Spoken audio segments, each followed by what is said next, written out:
Governor Khyber Pakhtunkhwa Faisal करीम कुंडी को वज़ीर आला अली अमीन गंडापुर का इस्तीफ़ा मौसूल हो गया है। अली अमीन गंडापुर का हाथ से लिखा गया इस्तीफ़ा मुआविन खुसूसी मुसद्दिक अब्बासी ने गवर्नर हाउस पहुंचाया।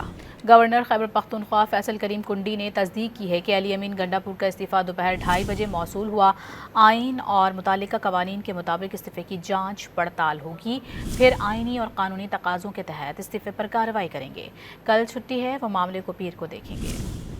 ट्वीट में लिखा था कि मुझे 2:30 पे मुझे सीएम साहब का मेरे ऑफिस को इस्तीफ़ा मौसूल हुआ है, जो हमने रिसीव किया है। उनको हमने ऑफिशियली उसकी जो रिसीट है वो दी है। उसके बाद जो मेरी टीम है, लीगल टीम है, वो उसको देखेगी और जो भी आइन मुझे जिस चीज़ की इजाज़त देगा, मैं आइन के मुताबिक जो है उसकी स्क्रूटनी भी होगी और आइन के मुताबिक जो है वो मैं उसके ऊपर अमल दरामद करूँगा। बाकी जो असम्बली के मामलात हैं वो आपको लीडर ऑफ द हाउस और लीडर ऑफ द अपोजिशन ही बता सकते हैं। अब मेरी टीम देखेगी तो मुझे बता सकेगी। मैं इस वक्त फर्स्ट हैंड इन्फॉर्मेशन आपको नहीं दे सकता हूँ। मंडे को जैसे ऑफिस खुलता है तो उसके बाद ही इस पोजीशन में हम होंगे कि हम आपको बता सकेंगे।